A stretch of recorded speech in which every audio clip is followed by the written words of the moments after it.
So let's wrap up our Kantei session. I'm just going to read to you the description again, because I'll put it on our YouTube channel. So the blade is Shinogi Tsukuri, has an Iori Mune, a deep Koshisori that decreases again towards the tip. It has Fumbari and a Chukisake. And if you take a look at the measurements, 85 centimeters long and 4 centimeters wide at the base. It's a brutal monster, Ubu Saimei Tachi. So in terms of shape, then the Kitai is a rather standing out Itame that is mixed with some Nagare and features Chinie and a faint Nie Utsuri. The Hamon is a Konie Laden Suguha Cho that is mixed with Kochochi Gonome, Komidare Ashiyo, and along the lower half of the blade also with Sunagashi and Kintsuchi.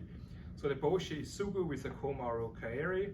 The Tang is Ubu, has a Kurichiri, Kate Sagari Yasurime, one Mikugi Ana, and Beers on the Haki Omote side, below of the Mikugi Ana and towards the Nakago Mune, a 2-character signature. And the hint that was given, the blade has lost some substance and originally would not have tapered that much. So let's go through the elements. The shape is, it's a wide shape, it's massive.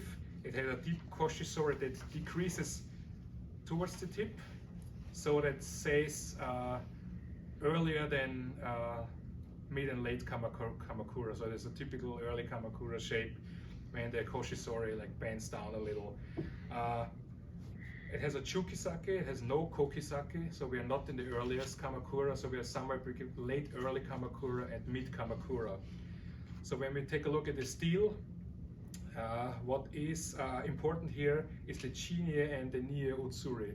So Nie Utsuri would point towards Yamashiro, and Chinie also towards Yamashiro. Because if you would think about Kobi-sen, which would also go along with this shape, you would expect a Shifu Utsuri, not a Nie Utsuri. And if you would go for this shape for like Kohoki or something, then it would be pointed out it has a dark steel. And Soshu, of course, would be mentioned that has a lot of GK. So if you have a Nie Utsuri and a Chinie, for this time you would stay with Yamashiro. Then if you take a look at the Hamon in the painting, in the Oshigata, it's Suguha Cho, but you see a lot of clearly defined elements like Choji, even a little bit Gunome.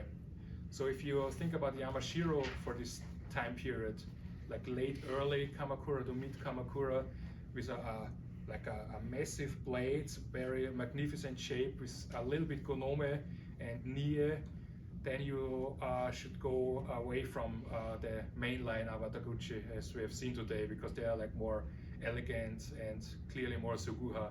And with all this together, combine this together, you should arrive at Kunitsuna, because he was the bold guy, he was the Nie guy, and more towards Soshu.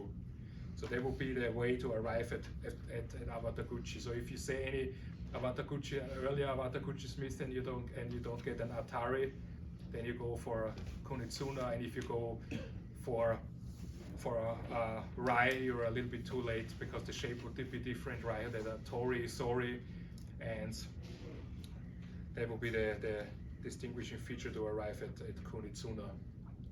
So you look for that Soshu kind of early beginning of... A little bit too wild for Awataguchi mainline, and mid Kamakura that clearly should be Kunitsuna.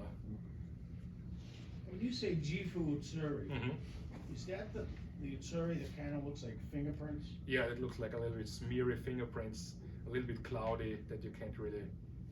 If you look on that blade there of mine, there's something that looks like that on the Shinogi G coming into the G. Is that what that is? No, Jifu Utsuri disappears with Namboksho. After Namboksho, Okay. only little Jifu Utsuri. Yeah.